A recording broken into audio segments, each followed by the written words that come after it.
Olá, pessoal da Rádio Freud. Estamos aqui mais uma vez com essa experiência interessante que é o Freudcast, né, que são entrevistas com colegas psicanalistas para falar de Freud, para falar da psicanálise. E hoje eu tenho o prazer, né, a honra, inclusive, de entrevistar uma pessoa que eu respeito muito, que eu admiro e que tenho certeza, enfim, vai colaborar aí com a gente para a gente poder pensar sobre psicanálise, né? As entrevistas têm sido interessantes, as pessoas assistem, trocam mensagens comigo e o pessoal tem gostado e eu fico muito feliz. Então, Marina Massi, eu queria te agradecer. Obrigada. Eu queria também agradecer, porque acho que esse projeto teu é muito interessante e é uma honra estar aqui com você, sem dúvida. Legal, Marina. Bom, Marina, eu sempre começo pela mesma pergunta, ela é só uma disparadora e depois a gente vai batendo bola aqui, associando. Já que é Rádio Freud, a ideia de fato é se centrar no Freud. Então eu queria te fazer a pergunta que eu estou fazendo para todo mundo. Como é que foi o seu encontro com esse personagem mítico chamado Freud? Então, eu acho que começou por uma vivência traumática, de perder meu pai num acidente de avião e que se fez tudo, ele sobreviveu e se fez tudo para tentar encontrá-lo e não foi possível. Isso me marcou muito, né? Eu fiquei com isso muitos anos e aí quando eu passei por uma escola que chama vocacional, não era o vocacional da USP, mas era uma escola avançada, ela tinha uma coisa de Summerhill, que eles tinham, né? E ali, a escola trabalhava muito mais com as questões, com os problemas emocionais e tudo. Então, acho que a partir daí, eu comecei também a ficar mais ligada nisso. Isso foi todo o período do fundamental. Okay. Quando eu fui para o colegial, né, eu fui para o Equipe, o colégio Equipe. Então, lá também, né, o Equipe também super avançado, Bota progressista. Summerhill nisso. Exato. Então, eu estudei muito em colégios progressistas, né? E aí, no Equipe, os professores conversavam, a gente tinha uma orientadora muito disponível, legal. E nas aulas, por exemplo, de literatura, as coisas iam surgindo, né? E eu fui pensando a partir da minha própria vida. Então, isso foi... Você vê que não foi né? Foi um percurso. Sim. E aí, depois do colegial, eu entrei na psicologia da PUC. E aí, foi. Porque na hora que inclusive, eu fazia uma terapia que era a fenomenologia. E aí eu comecei a aprender Freud, que era até com a mulher do Durval. E Davi, tinha outros professores, e eu fui me encantando.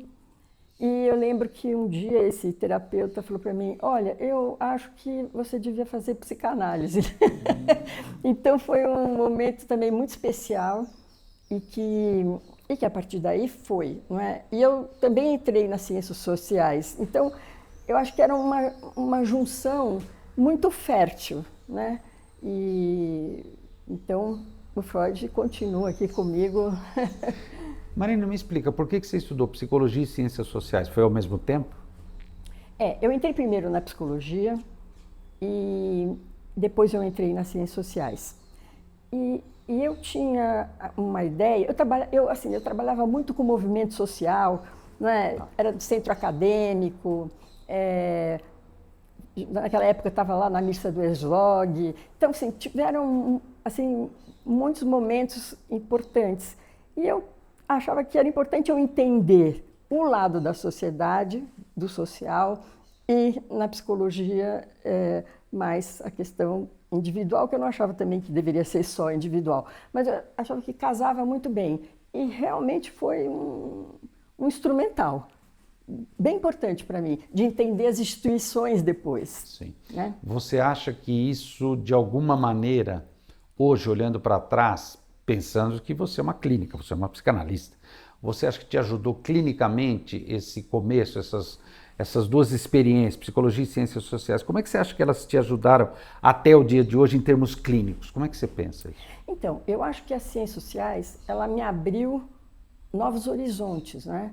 Porque seja da antropologia, a sociologia, né, e a política, eu sinto que aquilo me deu um suporte no sentido de entender que o paciente ele não está ali só individualmente aquela pessoa, né? Mas ele está no mundo, nós também, enquanto analistas, estamos no mundo e tem uma influência enorme. Então, isso ficou muito mais claro desde o começo, né, para mim, e também a equipe me ajudou muito, né, Claro. pelos movimentos. Então, eu acho que ali já estava um grãozinho da minha preocupação sempre com a ideia das instituições, de como esse trabalho, trabalhar em comunidade, foi bem importante. Eu estou te perguntando isso, Marina, porque às vezes a gente só consegue entender no a posteriori, só depois que a gente, nossa, entendi isso, entendi aquilo. E aí é interessante porque são raros os psicólogos que acabam estudando outras coisas, né? Ciências sociais, filosofia, são raros, mas existem, claro. E é importante a gente ter intersecções com outros campos. O próprio Freud tem vários textos deles que ele fala isso. E tem um texto que eu sempre indico para o pessoal, que é a Psicologia das Massas, e a Análise do Eu, que ele fala toda a psicanálise é social, porque a gente não vive sozinho, né? Então, eu queria te fazer uma pergunta, assim, o que você diria hoje, você hoje, evidente, passaram-se muitos anos, você está muito mais experiente, o que você diria hoje para um jovem, especialmente do curso de psicologia, eu também sou psicólogo de formação, que no curso de psicologia a gente conhece os grandes autores, o Freud, né, como você disse, a fenomenologia, o behaviorismo, sei lá, psicodrama, a gente acaba conhecendo. Mas alguns jovens têm também esse interesse pelo social. O que você indicaria para um jovem psicólogo que gosta de psicanálise, se atrai pela psicanálise, mas também tem essa visada social? O que você sugeriria? Então, hoje eu pensaria, né, para um jovem é um pouco diferente, mas eu estou pensando até revisando, né, as minhas questões. Eu hoje incluiria um pouco mais da filosofia, que acho que tem me feito falta e é uma coisa que eu estou buscando, né, estudar, e que eu acho que essa história das ideias é algo importante, né, de você, para teorizar, para entender como as teorias foram formuladas. E eu acho que as ciências sociais, eu fiquei na sociologia, né? Tá. E assisti um pouco coisa de política, porque na época era muito. Mas eu tenho a impressão que todo esse estudo de como as sociedades funcionam, e as teorias também, né, sobre explicações de como a sociedade funciona, eu acho que ajuda a gente pensar que o indivíduo que está ali, quando ele chega, né, ele está dentro da contemporaneidade dele, né? E várias coisas que a gente pode, às vezes, errar e até interpretar, e que não necessariamente deveria ser interpretado, né? Acho que quando você faz as ciências sociais, você tem mais claro o ponto da onde isso cruza, né? Então, eu acho super importante. Eu acho que para um jovem, eu não sei se hoje eu indicaria ciências sociais ou se indicaria a filosofia. Filosofia. Talvez a filosofia, Tá. inicialmente, né? Pegando algumas coisas talvez da sociologia, porque hoje na universidade você pode fazer um mix, né?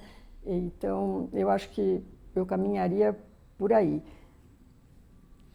Tá, eu tô perguntando isso a você porque tem muitos jovens que assistem a Rádio Freud, se interessam e às vezes, claro, isso não é uma receita pronta, isso é a posição sua, pessoal, mas às vezes a gente falando do que a gente pensa, da nossa experiência, a gente acaba iluminando aí talvez cada um em sua trilha, né?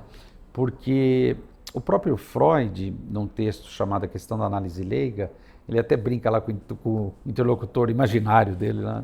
Mas existe uma faculdade de psicanálise, engraçado, né? O Freud dizia, não, talvez, um ideal, muito difícil. Mas se tivesse, a gente teria que estudar. Aí ele põe num parágrafo 20 coisas. Mas por que tem que estudar tanta coisa? Porque senão parece que praticar psicanálise e aprender psicanálise é só estudar psicanálise. E não é isso, né? Sim. A gente precisa de muitas outras coisas, né? Então eu sempre prestei atenção. Depois o Lacan também cita. O Lacan cita essa frase, depois ele também indica outras coisas, as coisas, claro, que o Lacan apreciava, enfim, mas são coisas que nos ajudam na formação, né? Eu estou insistindo nisso aqui, estou até me alongando, porque você está falando da sua própria experiência e das marcas que elas deixaram e continuam deixando, então eu acho isso importante. Não, fala, Maria. Porque também, no próprio estudo da psicanálise, né, quando eu fiz a primeira formação que eu fiz no SEDES, Sapiens, eu percebia que uma certa... Não é porque é lá, acho que sim, a sociedade também tem e tal. Claro. Mas eu percebia que cada grupo dava a psicanálise como se a psicanálise só fosse aquilo. Exatamente. Então, isso me marcou. Isso não mudou. E isso eu acho um equívoco muito grande. E aí depois, quando eu fui dar aula na PUC, aí eu senti, de fato, a vivência com os alunos de ter que realmente trabalhar para que eles pensem com outros parâmetros. Claro. Então, assim, quando eu fiz a primeira formação, eu fui lá, tinha lacaniano, tinha bioniano, tinha Klein, mas é interessante porque a gente não tinha esta história das ideias da psicanálise, né? Então, pensar, bom, depois do Freud, o que faz surgir uma Melanie Klein? Eu tenho a impressão que sempre surge alguém que tem uma pergunta importante e uma ideia de que é possível desenvolver, né, aquela teoria. E se você pensa a partir dessa ideia, né, você necessariamente vai ter uma boa formação da história das ideias da psicanálise. Você não para, porque a gente vê kleiniano é kleiniano, lacaniano é lacaniano, winnicottiano é winnicottiano, e me parece que isso empobrece, na verdade. Né? Então, eu agora estou num certo dilema, né? Porque eu já fiz a primeira formação, que eu gostei muito da formação SEDES, depois fui para a sociedade e também venho trabalhando a questão das instituições, né? E aí eu me dei conta, porque a minha prática é mais da escola inglesa, né? Mas eu fui me dando conta, aí tem as ciências sociais, que quando eu pensava em algo que junta o social, eu não tinha um instrumental dentro da psicanálise. Então, por exemplo, eu fui buscar de autores ingleses, né? Okay. Inclusive, quando eu estava na revista, eu sempre tentava trazer, mas são poucos que a gente, de Sim. fato, consegue trazer. E isso me estimulou, né, a pensar que eu não deveria ter parado, né? Eu deveria ter continuado. E também, eu acho que cada um de nós, psicanalista, você se adapta melhor, tem um estilo teu, né? Sim. Tem aquilo que é mais familiar, né? E que Sim. você se vê trabalhando daquela Sim. forma. Né? É um estilo mesmo. É. Agora, foi interessante, você falou um monte de ano aí, tudo termina em ano, né? Kleiniano, lacaniano, winnicottiano, reichiano, até mesmo freudiano, né? Por que será? O que você acha disso? Por que será que isso é tão importante no Brasil? Eu não sinto que é tão importante lá fora, eu não sinto a mesma coisa. Eu acho que aqui teve a questão das escolas, né? Que rapidamente, acho que tinha um pouco também fora, mas foi um período. Hoje não é mais tão preponderante. Já não é, mas as pessoas acho que falam, né, a partir dessa identidade. Eu sou kleiniano, né? Agora, eu tenho a impressão que a formação talvez mais enriquecedora seria você passar pelos autores mais importantes, né, que estão hoje. E aí você vê, até eu mesmo, que, né, falando, eu não fui até o Lacan. Sim. Eu estou agora com 68 anos e estou me dando conta, né? Estou revendo. Então, eu acho que perdi tempo se eu tivesse feito antes, né? E eu, quando eu dei aula na PUC, eu dava a Melanie Klein e dava outras matérias também. E os alunos, até os mais progressistas e tal, eles não tinham a menor vontade de entrar na aula, porque era Klein. Eles já vinham com uma coisa, sabe, de lacanianos, são lacanianos, isso daí é uma bobagem. Foi um esforço enorme para que eles pudessem entender a genialidade dela. Né? E, então, eu lembro que eu usava muito isso. Olha, a psicanálise não é que nem time de futebol, que você veste uma camisa e você é aquilo. Nós queríamos, né, porque naquela época eles não eram ainda, psicanalistas. Né? E psicanalista significa várias coisas, porque tem muita coisa que foi estudado já. Né? E que, inclusive, responde a tipos de pacientes, não é? Que você... Um autor responde muito melhor do que o outro, e que a gente, às vezes, não trabalha com esses parâmetros. Né? E eu acho importantíssimo. E agora, acho que eu indo para o Lacan, eu vou... O que você acha que você está buscando no Lacan, com 68 anos? Eu acho que eu estou buscando um instrumental para essa questão social, porque me chama muito a atenção que a maior parte dos colegas, enfim, que querem trabalhar com o social, é difícil você achar autores, né, na Melanie Klein, no Bion. O Bion tem uma coisa que é interessante, que é o trabalho dele sobre grupos. Sim. Né? Então, que o Lacan, aliás, pesquisou. Exato. Então, mas que em algumas formações ele é relegado, né? Porque não vai se trabalhar com o grupo e tudo. Mas eu acho que o Lacan vem a responder outras questões em um outro momento. E eu estou interessada nisso. Que bom! Talvez essa mulher de 68 anos não seja tão diferente da jovem de 20, 25, né? Buscando coisas, né? Vou buscar na ciência social. Foi lá. Talvez não tenha encontrado o que foi buscar. E hoje vai buscar no Lacan. Eu acho que com isso a gente sinaliza algo aí para os nossos espectadores e ouvintes. A gente tem que ir atrás. Tem que ir atrás do que a gente acredita ser o melhor para a gente. A gente não sabe se é o melhor. Tá? O Freud falava isso. Você quer a felicidade, você tem que ir atrás da sua bem-aventurança. Agora, Marina, vamos voltar um pouquinho agora para Freud, propriamente dito. Você fez sua graduação em psicologia, provavelmente viu bastante Freud, deve ter visto também até um pouquinho de sociologia, né? O pessoal sempre usa os textos ditos sociais. Você acha que o Freud, vamos dizer assim, teve uma boa aceitação na universidade por alguma razão específica? Você acha que tem algo de brasileiro nisso?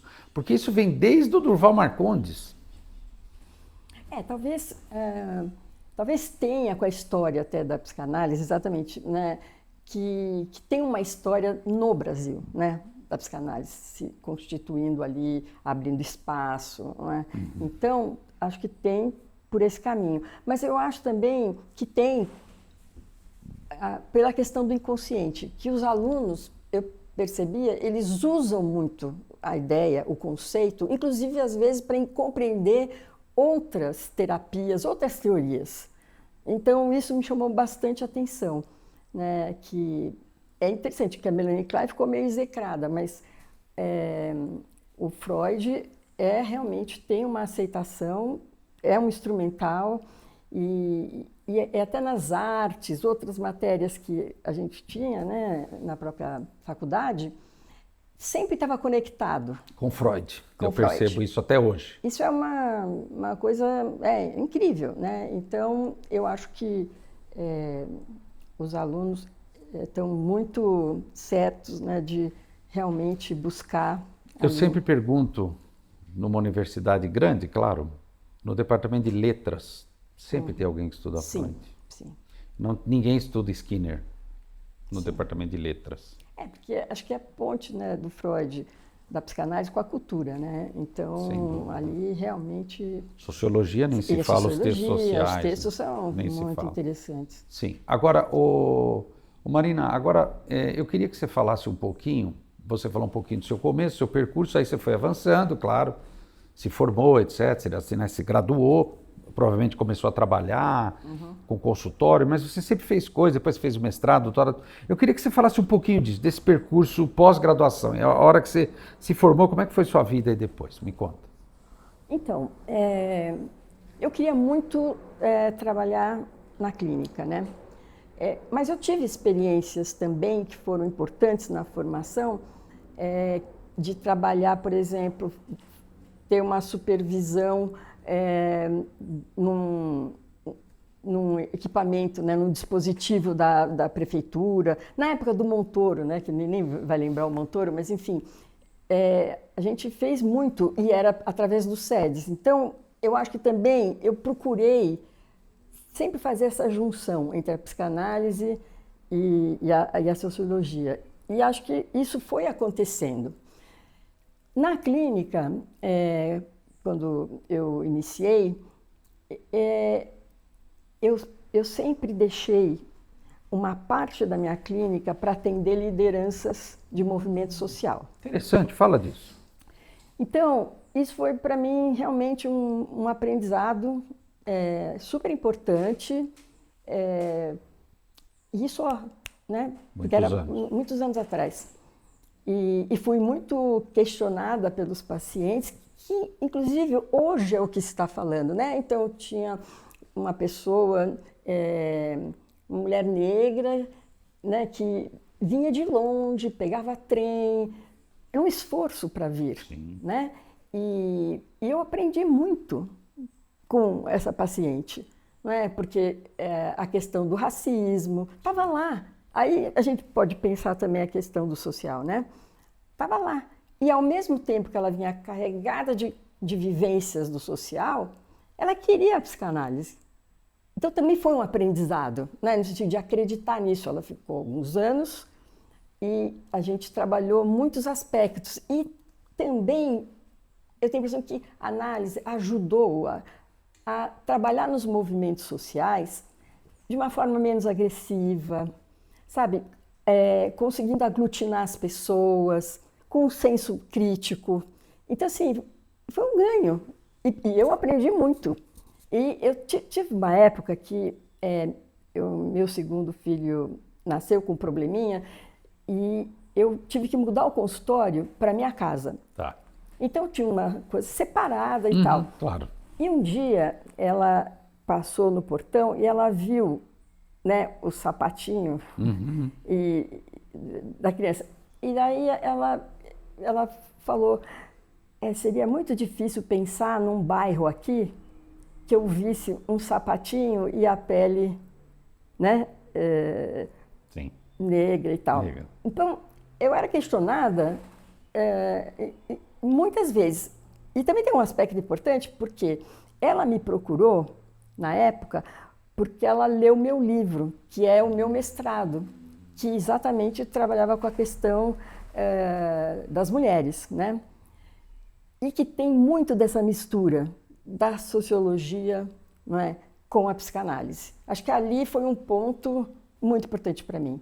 Inclusive, até eu acho que fiz um voo ali que eu precisaria voltar para entender, mas era toda uma preocupação de como a ideologia, né, ela entra no imaginário, né? Exatamente. Então, olha, foi excelente.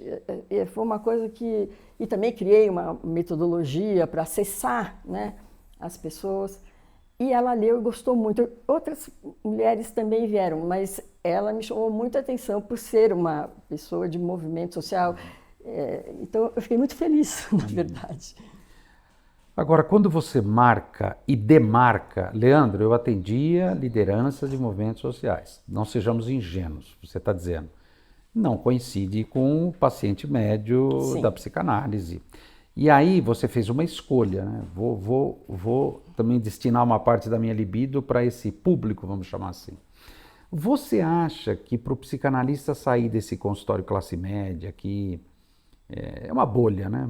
Sim, totalmente. Sair dessa bolha, às vezes ele é parte dessa bolha também, e às vezes não, às vezes ele chegou nessa bolha, mas para ele sair dessa bolha e atingir a população de maneira mais ampla, né? Que o Freud tinha preocupação com isso, né? O Freud se preocupava muito com isso.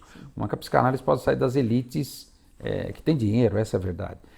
Você acha que depende de uma mudança subjetiva do analista ou você acha que é um lance mais assim, vamos dizer assim, uma pressão dos tempos? Porque como você disse, se fosse hoje, uma mulher negra ali, poxa, né? Sim. Você acha que o que o psicanalista precisa? Porque o psicanalista tem um pouco de culpa disso, né?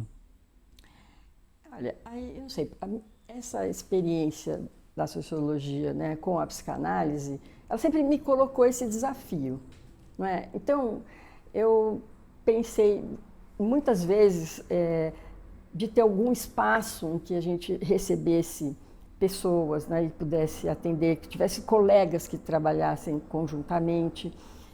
E foi aí que eu passei a me interessar também pela questão da psicanálise de grupo. Porque eu achava que seria um instrumento muito importante, né? E que foi, numa certa época, que eu acho que tem a ver com a ditadura, forte, um movimento, então tinha uma revista, né? Se trabalhava, e eu acho que os grupos foram se desfazendo com a questão da ditadura, que é a questão do sigilo. Sim, claro. Né? Então, isso foi meio que desmontado. Mas eu tenho a impressão que seria um movimento que para a própria psicanálise seria importante, sabe? Em termos de entender, de estudo. E eu acho que seria uma frente, sabe? Um caminho de pesquisa, não é? E, ao mesmo tempo, né, a gente dá oportunidade para trabalhar com pessoas que não chegam ao consultório. Que não chegam ao consultório, né? Que são outras realidades. E hoje as pessoas estão atendendo muito online, né? Sim. E isso a gente vê, e tem muito mais gente sendo atendida. Mas eu tenho a impressão que, nesse sentido, a gente já tem um distanciamento, né? Nesse sentido, acho que o presencial, essa ideia, né, de reunir, na ideia do grupo, eu gostaria muito de ter essa experiência, né? De grupo para... Você acha, pensando ainda nessa linha de raciocínio, né? Poxa, a gente precisaria chegar para mais gente, talvez o grupo seja uma saída, etc. Enfim, ok. Vamos priorizar o presencial, mas está muita gente online, ok. Você acha que nesse sentido a psicanálise se democratizou ou ainda ela continua elitista no Brasil? Eu acho que ela continua elitista, mas eu acho que essa questão, né, tecnológica, de alguma forma, abriu uma porta para que muitas pessoas que não teriam acesso de forma alguma, elas possam ser atendidas, né? Eu acho que... E a gente vê também pela demanda, né? Então, por exemplo, agora na sociedade, né, de psicanálise, está se montando todo um trabalho para receber pessoas de outros territórios com uma cota, né? E que a sociedade inteira paga para... E é impressionante. O que mexe com a instituição é muito interessante de ver, né? Os nossos racismo, né? Sim. E a dificuldade até de conviver, às vezes, com falas mais agressivas deles, né? E que a gente, claro que você compreende, não é? Nunca foram ouvidos, né? Claro. E tem que ali... Uma coisa é fato, né? Hoje as minorias falam, às vezes gritam e às vezes berram. Sim. Os psicanalistas têm que... Eles são tão bons em escutar, deviam escutar isso também, né? Sim. E também, por exemplo, acho que está voltando um interesse grande para as clínicas públicas, né? Que já começou lá do Freud. Exatamente. Então, eu acho que é uma questão que está posta, sabe? E como a gente vai conseguir organizar isso, se é pela sociedade civil, sabe? Se é dentro da saúde mental, como se faz isso, é uma coisa que tem que ser muito conversada e tal. Eu fui para Cuba e foi num grupo que estava o Jorge Brod, várias pessoas, Jorge né? Brod. Tinha os argentinos que se encontraram, né, do grupo Plataforma pela primeira vez e tudo. Estava a Mary Langer, né? E foi uma coisa fantástica de experiência, né? E a gente foi visitar as policlínicas, né? E, claro, que tem todas as questões, né? Não estamos aqui, né? Não estou idealizando, que eu fiquei bastante tempo para poder ter essa ideia. Mas, de qualquer forma, você vê uma saída também, né? Através do Estado, né? De você ter uma policlínica, você ter... e é um espaço que tem uma certa liberdade, não tem toda, mas tem uma certa liberdade. Então, eu não sei, eu acho que talvez por aí possa aparecer, né, soluções para o que eu acho que a gente tem que trabalhar com isso. Você sente que os psicanalistas, claro, o seu grupo, aqueles que te cercam, se preocupam com isso? Eu acho que tem um grupo, sim, na sociedade que se preocupa com isso, que estão estudando e estão tentando também montar, tem uma clínica lá na sociedade, que o SEDES também tem uma clínica Sim, que recebe. E está se montando isso. Então, eu já acho que na sociedade, você ter já esta ideia, eu acho que é porque a coisa andou, né? E está se vendo a importância, né, disso.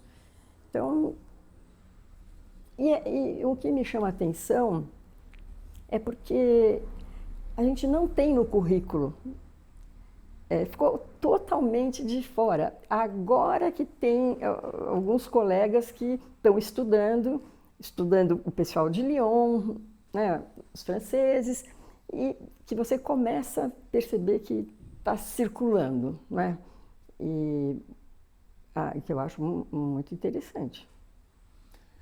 Marina, você citou algumas vezes a palavra história, né? Você é conhecida por se interessar por esse tema, pesquisar. E a história da psicanálise, ela, como qualquer campo historiográfico, ela tem suas particularidades. Então a gente pode pensar na história da psicanálise já desde o Freud, que eles têm até um texto famoso, estudo autobiográfico, história do movimento psicanalítico, enfim.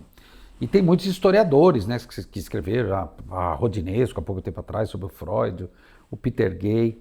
Mas aqui no Brasil a gente também tem um campo, né, de história da psicanálise, e você fez um doutorado que eu gostaria que você explicasse um pouco para a gente, que eu acho que é uma coisa muito importante. A partir de uma inquietação sua, você foi fazer o doutorado, é sempre assim, e depois, claro, teve o final do processo e as suas reflexões, provavelmente até os dias de hoje. Eu queria que você falasse um pouco como é que você entrou nesse mundo da história da psicanálise, do que trata o seu doutorado? Explica aí pra gente. Então, aí eu acho que também entra um tanto, né, das ciências sociais que me ajuda. Eu sempre fiquei fascinada pelo começo da psicanálise em São Paulo, né, e queria realmente entender o quanto a psicanálise entrou pelos médicos, não é? E o quanto ela entrou pela cultura, né? E então o doutorado, eu me propus a separar a revista brasileira, elas são anos, então é uma boa amostra, né? Eu tirei, era há 30 anos da revista, foi esse o recorte. E a partir disso, eu levantei todos os trabalhos de São Paulo e o restante também, para ter uma comparação. E eu tentei fazer, olha só, tá, que interessante, eu tentei fazer, fiz vários gráficos em que mostra quando a Melanie Klein teve a hegemonia, quando o Bion, quando o Freud, né? Então, é o que eu estava falando, né? Num certo sentido, antes. E quando que se atendeu criança, né? E eu queria fazer um mapeamento, né? Através da revista, eu tinha que ter algum recorte, né? para entender que a preocupação maior para mim no momento era: existe produção, né, psicanalítica? E aí eu descobri coisas também que chamavam atenção. Por exemplo, tinha um ano que o tema X. Aí eu fui cruzar com os dados dos congressos internacionais e eu via que quem determinava o tema era o Congresso Internacional. Então, isso me interessava, porque eu realmente queria entender como isso foi absorvido, né? E se tinha essa continuidade, né, que eu estava falando, e como isso estava sendo lidado, e principalmente a questão da produção. Acho que depois eu fui para as revistas, né? Porque de incentivar que as pessoas se interessem para escrever livros, não é? Mas ter clareza até que é importante a questão da produção, não é? E eu acho que avançou bastante nos últimos tempos, não é? De várias pessoas escrevendo mais e tudo. Mas esse foi o interesse. Agora, no meio de tudo isso, eu entrevistei muitas pessoas. Sim. E nessas entrevistas era muito interessante porque aparecia essa ideia de que era quase uma família. Né? Estou falando mais da sociedade, né? Sim. E que as pessoas todas ali, na verdade, tinham um relacionamento e se viam ali como uma família, né? Então, esse tipo de coisa, eu acho que atrapalha. Por quê? Porque eu acho que na produção é muito importante que você tenha a sua voz própria das suas ideias e não uma ideia de que se vai comungar, e no caso a sociedade foi bastante bioniana, né? Então está ali com o Freud e também foi interessante também porque deu para ver a entrada do pessoal médico, né? A entrada de pessoas que estavam interessadas, até a dona Lígia, né? A Virgínia, então, que vinham de outros lugares e que participaram também. E caíram alguns documentos muito interessantes também.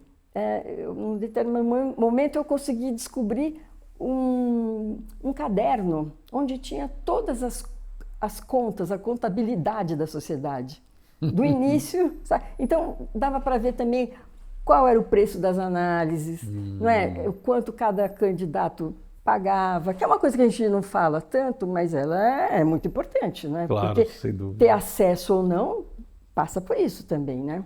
Sim. E eu também fui entrevistar uma senhora que ela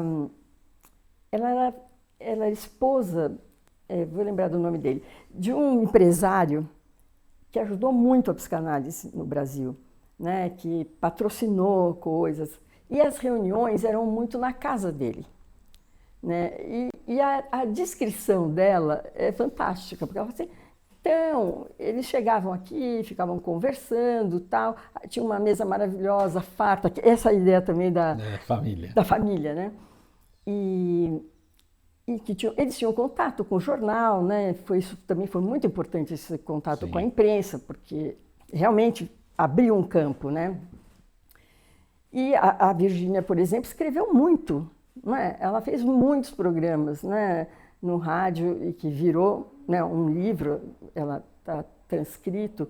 Então, esse tipo de contato também, sabe, com a população, que é o que a gente vê hoje em dia, mas lá naquela época... Era bem assim. É pioneiro, né? Hoje, vários colegas têm, né, canais e falam e tal. Então, eu acho que tem coisas muito interessantes. E também tem o Flávio, me lembrar, o pintor. Vou lembrar já. Que fez aquelas experiências, né? Experiência número 1, experiência número 2, que eu acho aquilo fantástico. Quando você olha o livro, eu consegui achar, é a psicologia social, né? É o que ele entendeu da psicologia das massas, né? Mas é impressionante que teve este tipo de engajamento, não é? Por lado da cultura, mas é um engajamento, né? E acho que, inclusive, esse livro é muito pouco estudado. Acho que a gente não tem um trabalho, por exemplo, sobre ele, né? Que alguém pudesse escrever realmente um livro com ilustrações, né? Sim, sim, sim, sim. É muito impressionante. Então, eu não sei, eu sou muito curiosa, né? Então, eu sempre enveredei para esse tipo de trabalho. Eu comecei, eu tive uma ideia na época que era de fazer vídeos com os colegas, né? Os didatas, que a gente teria gravado uma aula, explica quem é, da orientação de bibliografia. Isto, para mim, naquela época, era uma coleção voltada para a universidade. Tá. Né? Que eu achava que isso, mas também não vinga, porque as pessoas, né? Demora, né? A coisa não é simples. Mas acho que essa preocupação da história, e principalmente com a produção, que depois eu me envolvi, né? Com a coisa, como editora, né? Com Sim, os sim. livros, eu acho que sempre esteve presente.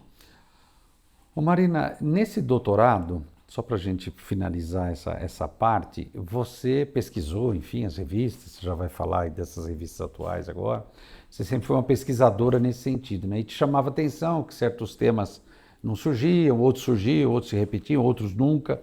Que conclusão você chegou olhando para trás, assim, sobre essa, vamos dizer assim, essa posição da Sociedade Brasileira de Psicanálise? Então, eu acho que nessa período, né, da revista, desses 30 anos, eu, eu ainda nem escrevi que era para o pós-doutorado, que era realmente fazer uma análise qualitativa de todo o material, que é um material enorme. Mas eu fiquei muito impressionada que os temas que estavam sendo discutidos fora eram discutidos aqui, não que não possa também, Sim. mas a questão é que a gente se pergunta, bom, mas que população está sendo atendida? Né? O que está acontecendo aqui? Né? Um paciente que vem, mesmo mais elitizado, que vem para um consultório aqui, é muito diferente de alguém que vai em Londres, né? Ou na França. E isso é não pensado. Tá. Né? Então, eu acho que isso é uma coisa bastante importante. Por quê? Porque se você trabalha com outro tipo de pacientes e tendo todas as subjetividades ali incluídas, claro que você pode ter também uma teoria original. Você está falando de uma psicanálise brasileira? Não sei se psicanálise brasileira, mas eu diria que de autores, né, que têm uma produção a partir, não é, do seu ambiente. Eu acho que depois surgiu, o Fábio Herrmann é uma pessoa que acho que ele fez esse percurso, tem algumas outras, mas eu acho que é pouco ainda, sabe? Hoje em dia não, né? Pouco naquela época, porque hoje em dia a gente tem uma produção enorme, né? E eu acho que isso seria uma coisa importante. E agora que eu tive experiência com a América Latina, né, através da Federação, né, de Psicanálise Latino-Americana, eu pude ver que isso acontece nos outros países também, aqui. Né? E que, às vezes, você tem problemas comuns, porque são países, né, em desenvolvimento. Então, tem essa proximidade. Eu posso ler um trabalho de alguém no Peru, que está falando das circunstâncias lá, e pensar num trabalho aqui também. Né? Então, e esse diálogo, que eu acho que ele precisa florescer. Porque, bom, no meu caso, né, estou na sociedade que é internacional, quando a gente vai em congresso, quando a gente consegue se organizar e levar algo, né, latino-americano, a gente tem bastante força. E também tem bastante força porque aqui na América Latina a psicanálise é muito viva. Sim. Não é? E por que você acha que é tão viva aqui? Eu concordo com você. América Latina, concordo. Por que será? Eu acho que a gente tem mais um senso de que você tem que flexibilizar num certo sentido. Não, né? Não é aquela coisa que nem os ingleses, mesmo que a gente use até esses autores. Né? Acho que o setting, a questão do setting, né? Do pagamento. E eu acho que ela aqui, como ela se enfronhou da cultura, eu acho que também abriu, sabe? De uma forma que lá, por exemplo, você tem poucos psicanalistas, as sociedades estão com poucos candidatos para fazer, e eles são bem inseridos na universidade, mas não são na sociedade. Eu acho que isso faz toda a diferença. E a gente vê isso na América Latina, talvez porque são países em desenvolvimento, e existe essa ideia de trabalhar em instituição, né, e a psicanálise entra. Talvez isso criou um elo em comum entre esses países e já começa a ter um pensamento, sabe, que a gente se reconhece. Quero te contar uma coisa. Conte. Quando eu estava fazendo a pesquisa, eu tinha uma ideia que era de fazer certos círculos, não é? Ver, por exemplo, quem que escreveu, que o outro citou e quem foi citado. Eu só consegui na época dos pioneiros. Caramba, por quê? O ciclo só fechou quando eles citavam a eles mesmos. Sim. Não é? Passado daí, você tem uma pessoa com um monte de citação dele mesmo, né?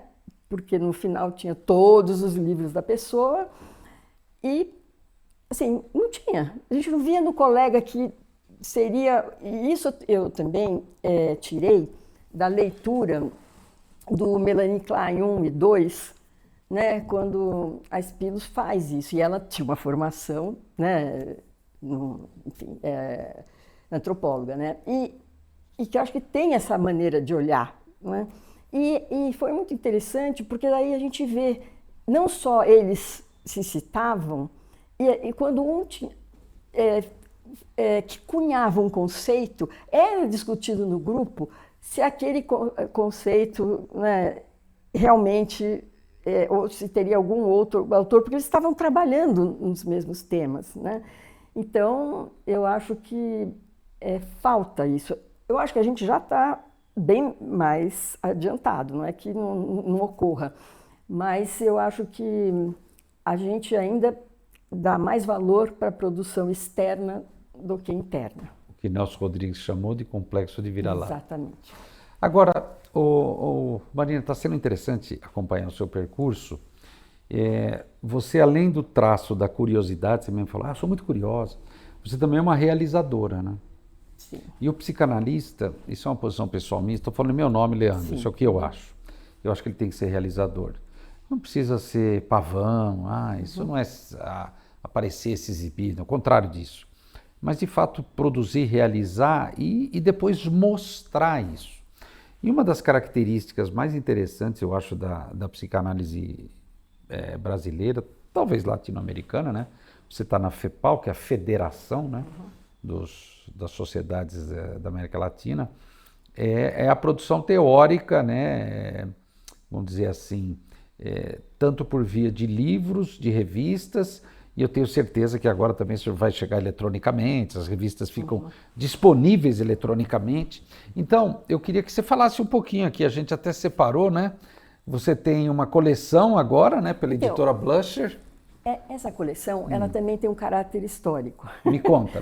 Porque a gente tem autores na sociedade que escreveram vários artigos e nunca um livro. Tá picado, né? Exato. Então, o projeto era o quê? Era exatamente a história das ideias dentro da sociedade. Então, eu selecionei, né, autores que que têm um pensamento. Significativos, né? E eu venho montando, né, o livro. Eu já estou no 10º. 10º livro, todos pela Blusher. É. Então, quem tiver interesse, editora Blusher.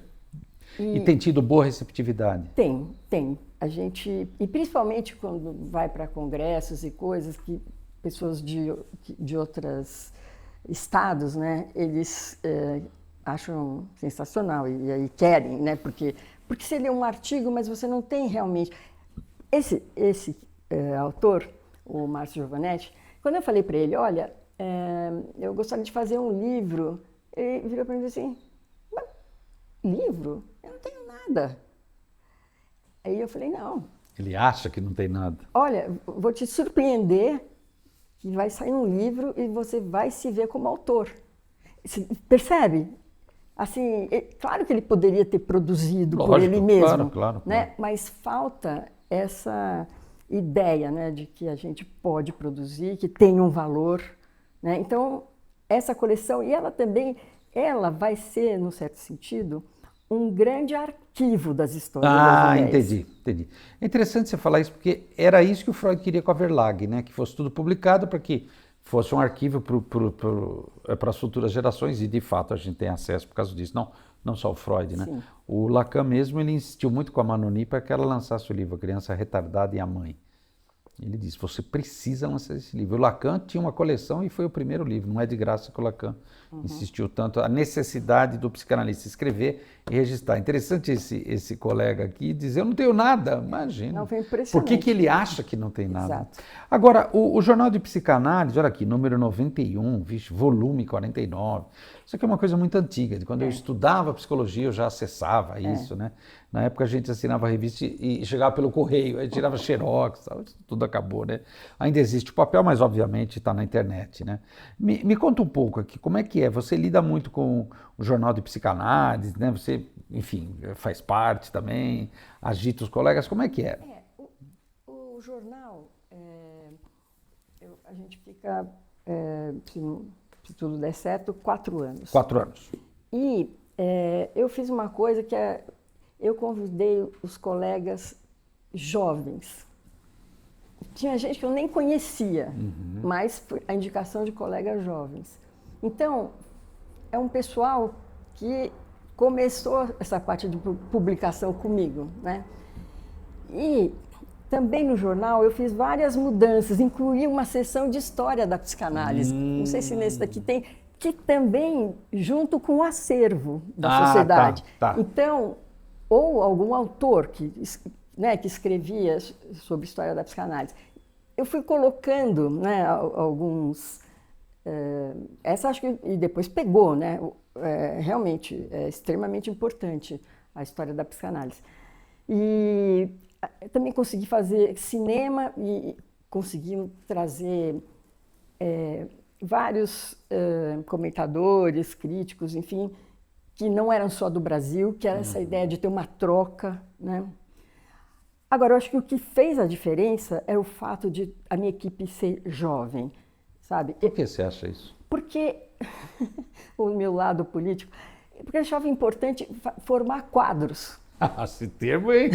Já entregou, hein? Já entregou seu espectro ideológico.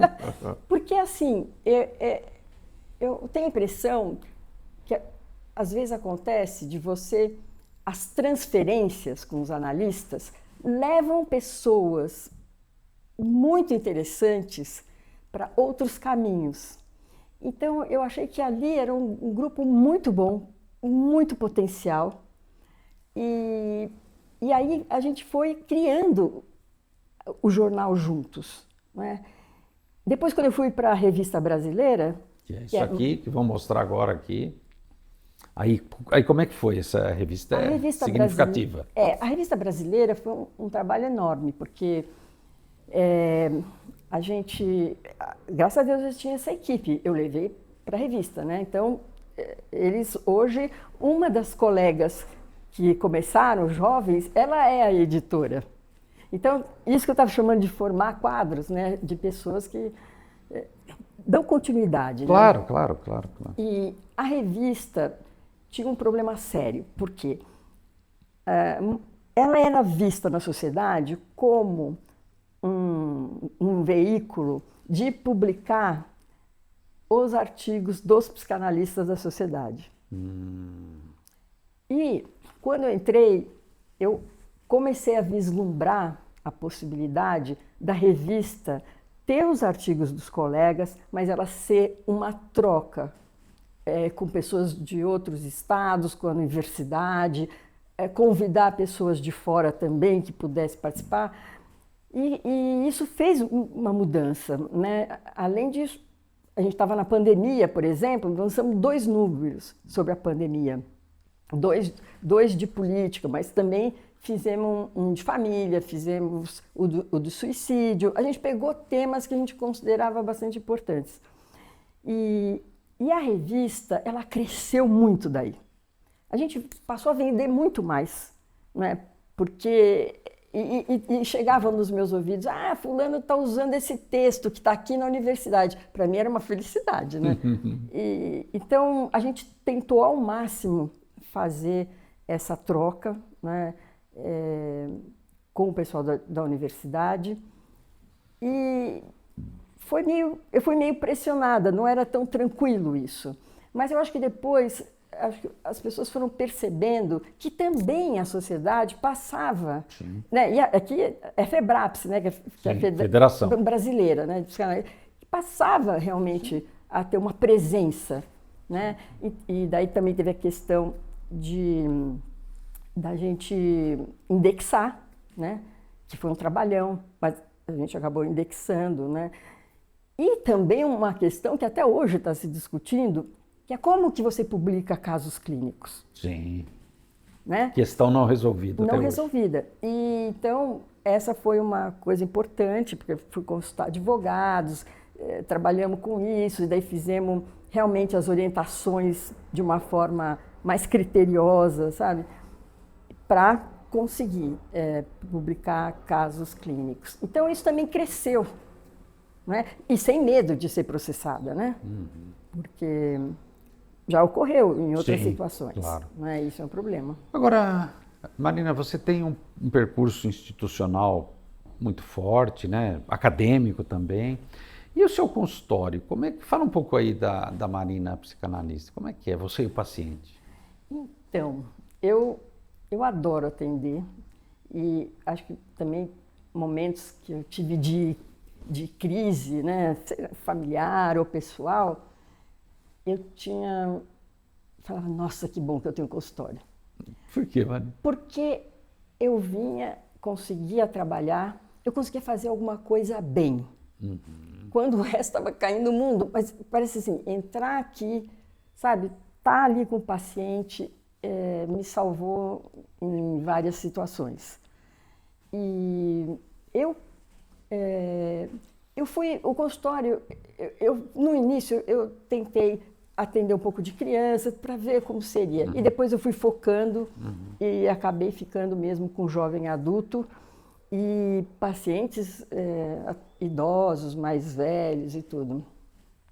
E assim, é uma experiência, né, de vida inacreditável, né? E eu tive momentos também muito fortes, né, que eu ainda vou escrever sobre isso, mas que é nessa situação em que eu estava atendendo na minha casa, chegou um paciente novo, indicado, um paciente novo, e ele entra, e tinha essa mesinha, né, a mesma, ele vai e coloca um revólver aqui.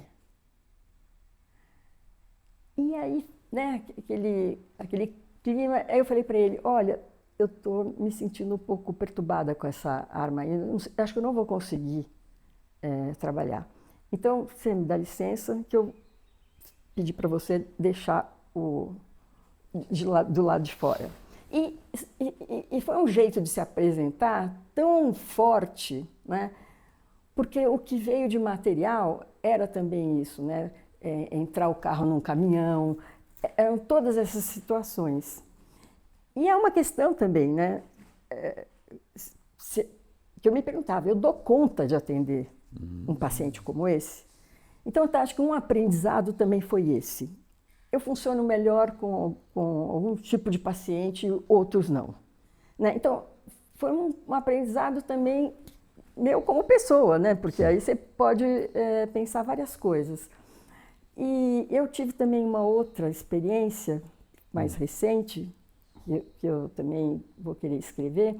Um paciente estava há muito tempo comigo e que ele tinha um acordo com o filho que eles não viajariam no mesmo avião. E exatamente nessas circunstâncias, os dois estavam juntos e eles faleceram de avião. Bom, você pode imaginar, né? A minha história começa com, né? Claro. Então, este luto, eu passei meses com isso. Não é? É um paciente que vinha várias vezes. E o jeito que eu consegui elaborar isso foi assim, porque eu também tenho um lugar, né? Ele ia para Paraty, eu também tenho um lugar em Paraty. Depois de muito tempo, eu consegui, porque eu entrava já naquela região, eu já pensava nisso, claro, né? E aí eu fui, Paraty tem aqueles barquinhos, sim, né? Eu comprei 2 barquinhos, aí eu pus o nome, fiquei ali, sabe, o que ia pôr dentro do barquinho, não sei o quê. Aí pedi para meu marido, falei assim, vamos para o mar, que eu preciso de fazer isso. E aí, mas é inacreditável, eu colocava o barquinho para ele ir, né? Ele não ia. Ele não ia. E ele não ia. Daí chegou uma hora que eu já estava desesperada, já estava aos prantos, né, com essa situação. Aí o meu marido falou assim, você quer que eu ajude? Eu falei, é o único jeito, porque não está indo. Ele colocou e foi.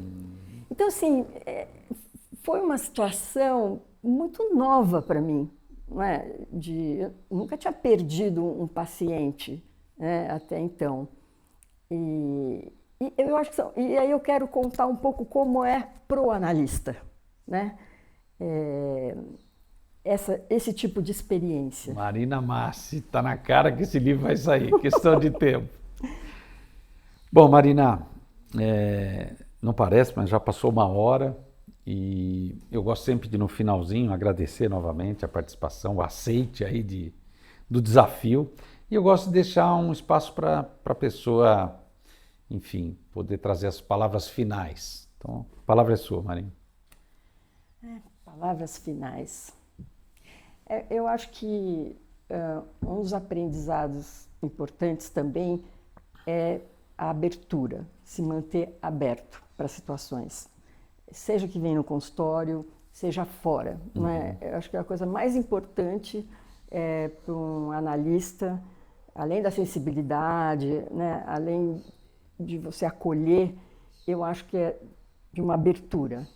Porque, senão, é muito fácil a gente resvalar em situações de preconceito. E que, às vezes, a gente faz até inconscientemente. Sim. Né? Então, acho que isso é uma coisa muito... tem que ser preservada mesmo, né? De você estar mais livre com você mesmo. Né? A questão da liberdade, né? Liberdade de pensar. Né? Eu acho isso fundamental. Você vê que eu não estou falando de tantas pautas atuais, porque eu acho que isso está muito, né? Eu queria trazer mais como analista. Então tá bom. Então muito obrigado, agradecendo também a quem nos prestigia. A Rádio Freud persiste.